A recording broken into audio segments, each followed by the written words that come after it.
하나님의 말씀은 시편 30편입니다. 구약성경 822면 시편 30편 전장 읽어드리겠습니다.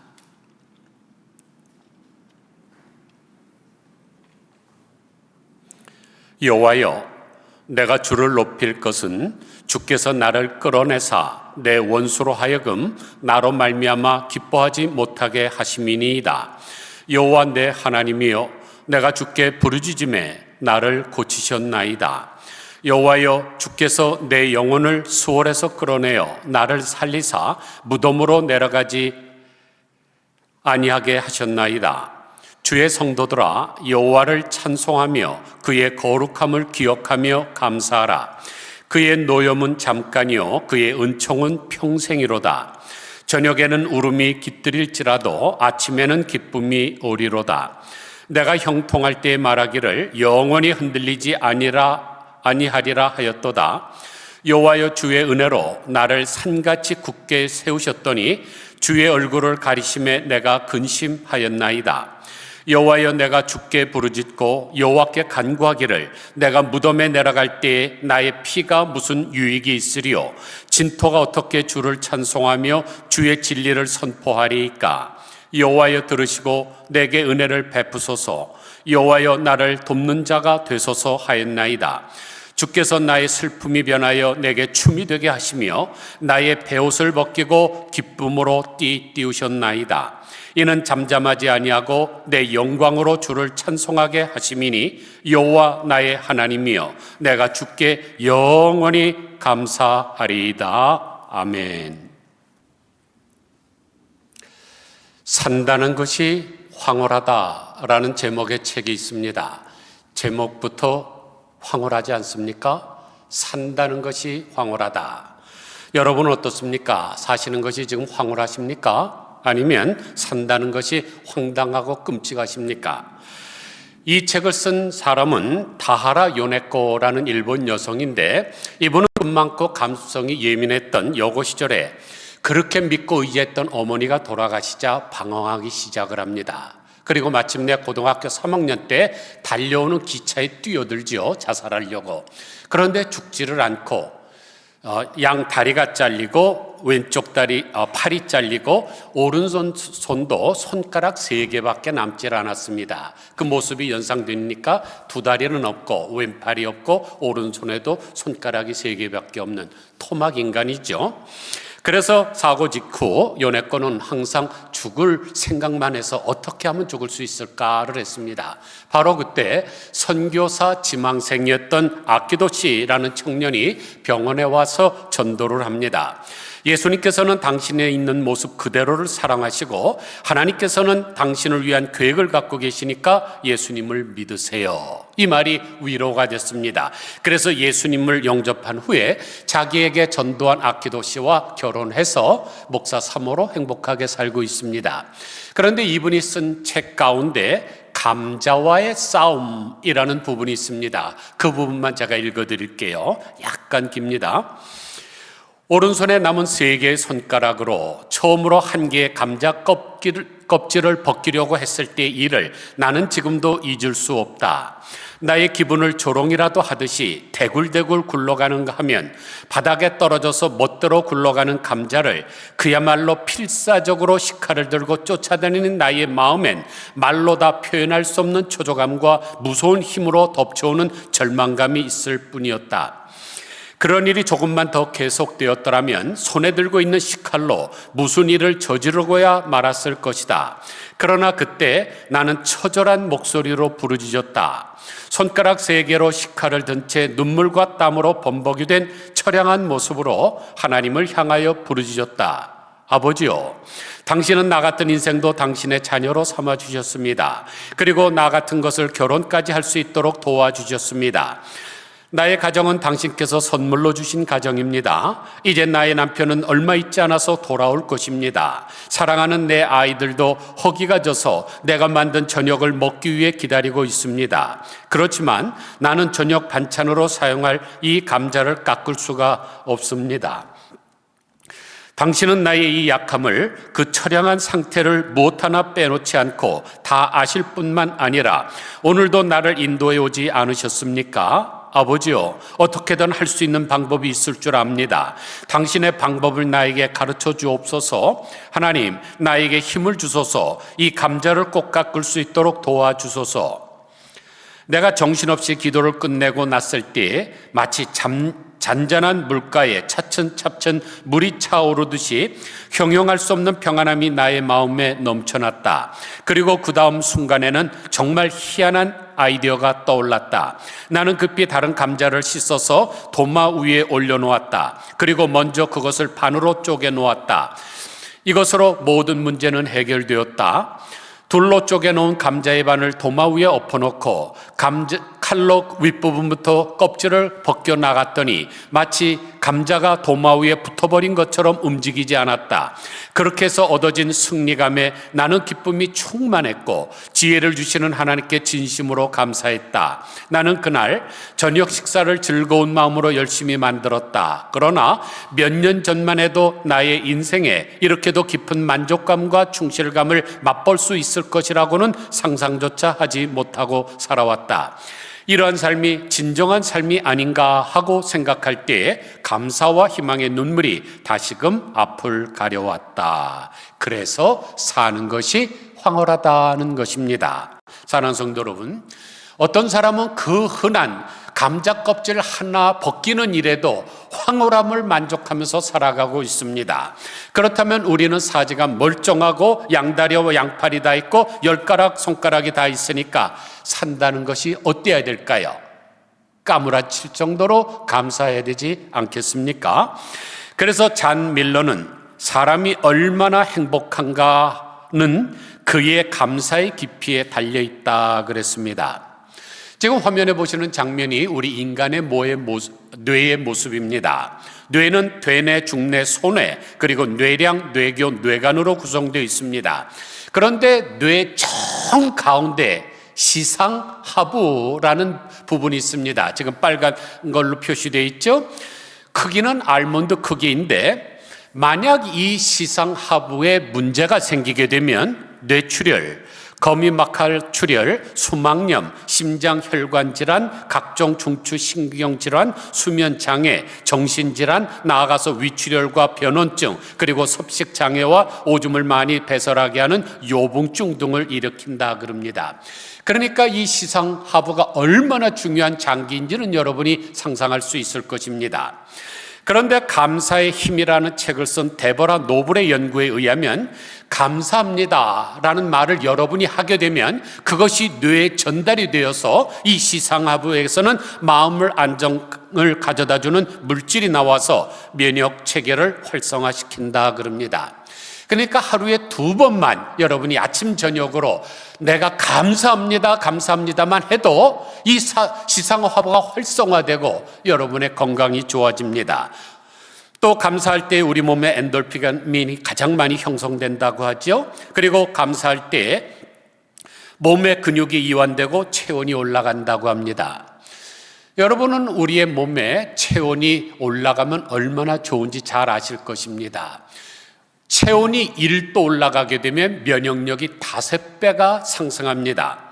최근에 일본의 의사인 이시하라 유미 박사가 체온을 1도 올리면 면역력이 5배 높아진다는 책을 썼는데 이분은 일본 자연의학계의 명의십니다. 그리고 이분은 몸을 따뜻하게 하는 건강법으로 고혈압, 당뇨, 뇌졸중, 우울증, 비만 등을 예방하고 있습니다.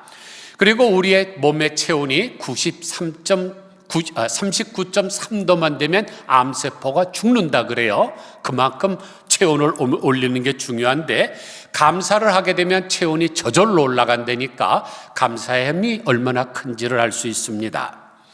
그러므로 감사는 보증 수표와 같습니다. 오늘 우리가 읽은 이 본문은 다윗이 과거를 회상하면서 하나님께서 자기에게 베풀어 주신 은혜에 감사하는 찬양시입니다. 다윗은 본시를 통해서 하나님이 베풀어 주신 것을 기억하고 있죠. 특별히 맨 마지막 결론 부분 12절에서 내가 주께 영원히 감사하리로다 라고 하면서 미완료형을 사용하고 있습니다. 그러니까 한 번만 감사하는 게 아니죠. 영원토록 내가 죽을 때까지 계속해서 감사하겠다고 결단하고 있는 것입니다. 성경을 보면 다윗을 한마디로 정의하고 있습니다. 사도행전 13장 22절을 보니까 사울을 패하시고 다윗을 왕으로 세우시고 증거하여 가라사대 내가 이새의 아들 다윗을 만나니 내 마음에 합한 사람이라 내 뜻을 다 이루게 하리라고 하셨습니다. 여기 내 마음에 합한 사람이라는 말은 내 마음에 꼭 든 사람이라는 뜻이죠. 여러분들이 인간관계에서 경험을 해봤듯이 어떤 사람은 내 마음에 꼭 듭니다. 그러면 그 사람이 나한테 뭐 주지 않아도 그냥 매일 기분이 좋고 행복해지죠. 하나님께서 바로 다윗을 향하여 이런 마음을 가지셨다는 것입니다. 그런데 우리가 잘 알듯이 다윗은 파렴치한 인간이죠. 정말로 하지 말아야 될 일을 많이 한 사람입니다. 특별히 밧세바와 불륜을 저질렀고 그 죄악을 은폐하기 위해서 밧세바의 남편인 우리아를 전쟁의 최선봉장에 서게 해서 죽게 만든 장본인입니다. 그럼에도 불구하고 하나님께서 내 마음에 합한 사람이라고 말씀하시는 이유가 도대체 뭘까요?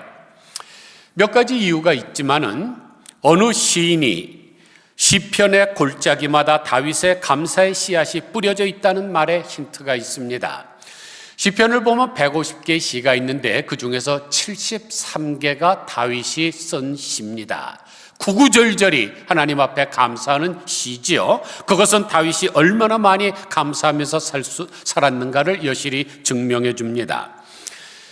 사실 신구약 성경을 통해서 다윗보다 일관적으로 하나님 앞에 감사 생활을 한 사람은 없습니다. 오늘 본문도 다윗의 감사 생활을 잘 증거해주고 있는데 4절에서 감사하라고 시작을 하고 결론에서는 영원히 감사하리라고 마감하고 있습니다. 그러면 다윗이 어떠한 이유로 내가 주께 영원히 감사하리라고 고백을 할까요?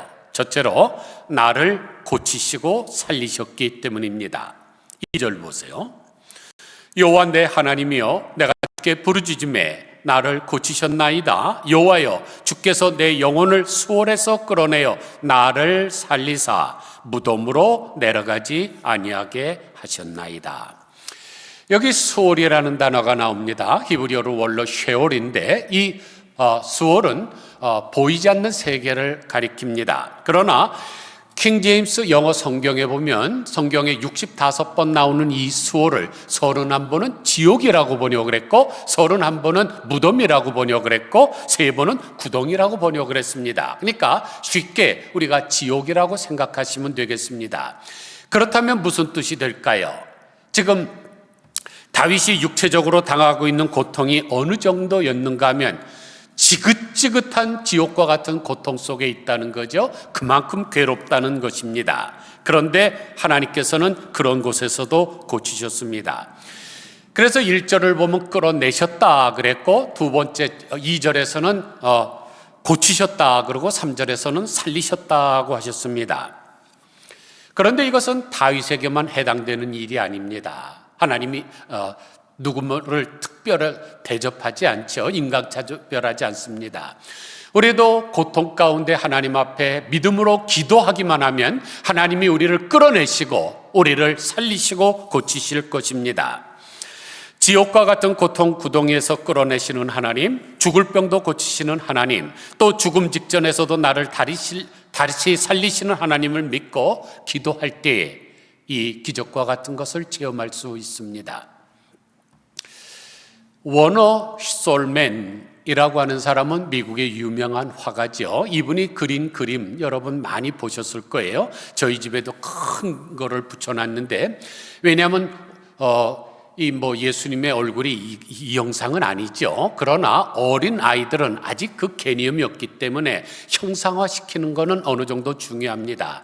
그래서 제가 살 때 2층에서 아래로 내려가는 그 계단 앞에 정면에 저 그림을 크게 붙여놨는데 애들이 아침에 일어났다 뛰어내려가다가도 예수님의 초상화를 보면 인사를 하고 내려가고 그랬습니다. 그런데 이 솔맨이 이 초상화를 그리게 된 동기가 있습니다. 1916년에 결혼을 하고 얼마 되지 않은 나이에 중환병에 걸렸습니다. 의사가 당신은 임파선 결핵입니다 라고 진단하고 길어야 3개월밖에 못 삽니다 라고 선언을 했습니다. 그 말을 들은 솔맨은 깊은 절망감에 빠졌죠. 유명한 가수였던 아내가 지금 임신 중이었기 때문에 더욱 미안한 마음을 가졌고 곧 태어날 아기를 생각할 때 도무지 잠이 오지를 않았습니다. 그가 고통 중에 신음하고 있을 때 아내가 이렇게 말하며 위로했습니다. 여보, 3개월밖에 못 산다고 생각하지 말고 하나님께서 3개월을 허락해 주셨다고 감사하며 살아갑시다. 그리고 원망하지 맙시다. 3개월이 얼마입니까? 천금 같은 기간을 아름답게 만들어 봅시다. 3개월이나 되는 기간을 살게 하신 하나님께 감사합시다. 솔맨은 아내의 말을 듣고 더 이상 원망과 불평의 말을 하지 않고 3개월 동안 오직 감사하며 살았습니다. 그때부터 작은 일로부터 모든 일에까지 감사를 했죠. 그러면서 이 예수님의 얼굴을 그리게 됐는데 놀라운 기적이 일어났습니다. 의사가 정해준 3개월 기간이 다 지났는데도 몸이 아파지는 게 아닙니다. 죽어가는 것도 아니에요. 점점 더 건강해집니다. 진단 결과 임파선 결핵이 완전하게 사라졌습니다. 주치의가 깜짝 놀라면서 도대체 3개월 동안 무슨 약을 먹었기에 이렇게 깨끗이 나았습니까? 라고 물었더니 예수님의 얼굴을 그린 이 솔맨이 다른 약은 먹은 것이 없고 굳이 약이라고 한다면 아내가 주는 감사약을 먹었습니다 라고 대답을 했습니다. 주님의 이름으로 감사했더니 끌어내시고 고치시고 살리셨던 것입니다. 그런데 하나님께서는 우리의 육신뿐만 아니라 우리의 영혼까지도 끌어내시고 고치시고 살리시는 분 아닙니까? 그러므로 우리는 영원히 감사해야 합니다. 둘째로 나를 산같이 굳게 세우셨기 때문입니다. 7절 보세요. 하나님은 여호와께서 주의 은혜로 나를 산같이 굳게 세우셨더니 내가 나를 굳게 세우는 것이 절대로 아닙니다. 여기 보세요. 여호와께서 은혜로 나를 세우셨습니다. 그래서 모든 것이 다 하나님의 은혜로 됐다는 것을 밝히기 위해서 여호와께서 주의 은혜로를 맨 앞에 두는 거죠. 시편 30편은 12절밖에 안 되는 아주 짧은 장인데 이 12절에 여호와라는 단어가 10번 나오고 주라는 단어가 12번 나오고 하나님이라는 단어가 2번 나옵니다. 총 24번이나 나오는 거죠. 그러니까 각 매절마다 2번씩 하나님을 찾고 있는 것입니다. 그만큼 다윗은 하나님을 의지했죠. 그러니까 하나님이 어찌 그를 예뻐하지 않을 수가 있겠습니까? 니콜라 에르망이라는 프랑스 소년이 18살 되던 해에 겨울에 나뭇잎이 떨어져 앙상해진 나무를 바라보다가 하나님의 섭리를 깨닫고 그리스도인이 되었습니다. 그런데 30년 전쟁에 출전하게 되었죠. 여러분 30년 전쟁 기억하십니까? 천주교를 믿는 나라들과 개신교를 믿는 나라들이 30년 동안 싸웠는데 850만 명이 죽었습니다. 무서운 거죠. 이 종교를 바르게 믿지 않으면 정말로 무섭습니다. 그런데 이 에르망이 출전을 했다가 그만 상처를 입고 불구자가 되었습니다. 그러나 하나님이 자기의 목숨을 건져준 것에 감사해서 까르멜 수도원에 들어가 평신도 수도사로 평생을 보내게 됩니다. 그분이 바로 그 유명한 로렌스 형제입니다. 브라더 로렌스. 여러분 기독교 경전서적을 좀 읽어보신 분은 이 사람의 이름을 분명히 보셨을 것입니다. 그만큼 경건했고 좋은 명언들을 많이 남겼죠. 이분이 그 수도원에서 일하면서 뭐를 해요? 평신도 수도사입니다. 그러니까 부엌에서 설거지를 하고 수도사들의 옷을 빨아주고 구두를 닦고 뭐 이런 일을 허드렛 일을 하는 것입니다. 지금 자기 몸에 장애가 있습니다. 또 몸은 고달픕니다. 그러나 항상 감사함으로 감당을 했습니다. 그러자 전문 수도사들도 그를 존경을 했고 후에는 수도 원장이 되어달라고 천거를 했습니다. 그러나 자기는 평신도 수도사지요. 그래서 사양을 했는데도 수도사들이 투표를 해서 수도원 원장으로 세웠습니다. 삶을 비관하며 자살하고 했던 것이죠. 그러나 자살하려고 할 정도로 깊은 수렁에 빠진 사람이라고 할지라도 하나님을 만나게 되면 그의 삶에 희망이 생기게 됩니다. 그래서 베토벤은 하나님의 품에 안기면서 새 생명을 얻었고 잃어버렸던 기쁨을 회복하게 되었는데 바로 그때 작곡한 노래가 심포니 교향곡 9번입니다. 심포니 교향곡 9번 4악장에 찬수 합창이 나오는데 장엄하고 감동적인 노래죠. 가사도 지극히 감동적이고 기쁨이 충만해 있습니다. 그것이 우리 찬송가 64장에 나오는데 1절 기뻐하며 경배하세 영광의 주 하나님 주 앞에서 우리 마음 피어나는 꽃 같아 죄와 슬픔 사라지고 의심 구름 거치니 변함없는 기쁨의 주 밝은 빛을 주시네. 2절 땅과 하늘 만물들이 주의 솜씨 빛내고 별과 천사 노랫소리 끊임없이 드높아 물과 숲과 산과 굴짝 들판이나 바다나 모든 만물 주의 사랑 기뻐하며 찬양하여라. 3절 우리 주는 사랑이요 복의 근원이시니 삶이 기쁨 샘이 되어 바다처럼 넘치네. 하나님 아버지의 사랑 안에 우리 모두 형제니 서로 사랑하게 도와주시옵소서. 구구절절이 등장하는 단어가 뭡니까? 기쁨이라는 단어죠. 자살하려고 했던 사람이 주님 앞에 나아가 그 기쁨을 맛보게 되니까 기쁨이 막 넘쳐서 합창을 부르게 되는 것입니다. 사랑하는 성도 여러분, 왜 우리가 영원토록 하나님을 감사해야 됩니까? 우리 주는 사랑이요 복의 근원이시기 때문입니다. 그래서 삶의 기쁨 샘이 되어 바다처럼 넘치기 때문입니다. 그래서 요한복음 15장 11절을 보면 내가 이것을 너희에게 이름은 내 기쁨이 너희 안에 있어 너희 기쁨을 충만하게 하려 함이라 하고 하셨고, 요한복음 16장 22절에서는 내가 다시 너희를 보리니 너희 마음이 기쁠 것이요 너희 기쁨을 빼앗을 자가 없으리라 하고 하셨고, 사도행전 2장 28절에서는 주께서 생명의 길을 내게 보이셨으니 주 앞에서 내게 기쁨이 충만하게 하시리로다 그랬습니다. 하나님을 경외하는 자에게는 이 기쁨이 충만하게 내립니다. 그래서 맥더프는 감사하는 영을 개발하라. 그리하면 그대는 영원한 잔치를 즐길 것이다 라고 했습니다. 그래서 다윗은 이런 경험을 통해서 마지막으로 결단을 하는데 그게 바로 12절의 말씀이죠. 이는 잠잠하지 아니하고 내 영광으로 주를 찬송하게 하심이니 여호와 나의 하나님이여 내가 주께 영원히 감사하리로다 하리이다. 말씀을 마칩니다. 영국의 시인 조지 헐버트가 아주 짧지만 아주 좋은 기도시를 남겼는데, 하나님 당신은 나에게 너무나 많은 것을 주셨습니다. 그러나 이제 한 가지만 더 주십시오. 감사하는 마음을.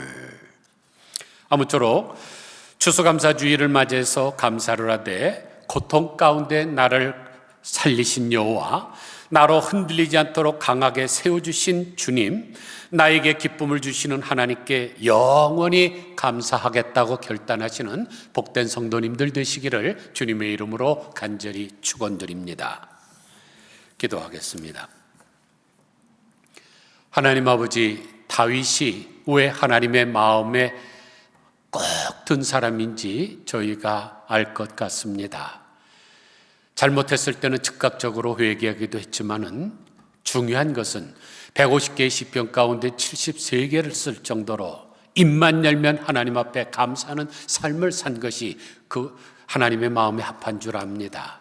하나님, 오늘도 그가 결론적으로 내가 주께 영원히 감사하리이다 미완료 시제로 사용하면서 내가 끊임없이 범사에 영원무궁토록 하나님 앞에 감사하겠다고 결단하는 마음, 하나님 앞에 받으실 만한 아름다운 마음인 줄 압니다. 추수감사주의를 맞이해서 저희도 우리를 지옥과 같은 고통에서 살려주신 하나님, 또 산같이 나를 굳세게 세워주시는 여호와 하나님, 또 나를 기쁨으로 띠띠워 주시는 우리 하나님을 기억할 수 있도록 도와주시기를 간절히 소원합니다. 그리하여 하나님께는 영원토록 영광을 돌리며 우리 안에는 하늘로부터 내리는 신령한 은혜와 은사로 충만한 삶을 살게 하여 주시옵소서. 가정에서 예배드리는 모든 성도들에게도 동일한 은혜 주시기를 원하올 때에 우리를 구원하신 예수 그리스도의 이름으로 간절히 기도드리옵나이다. 아멘.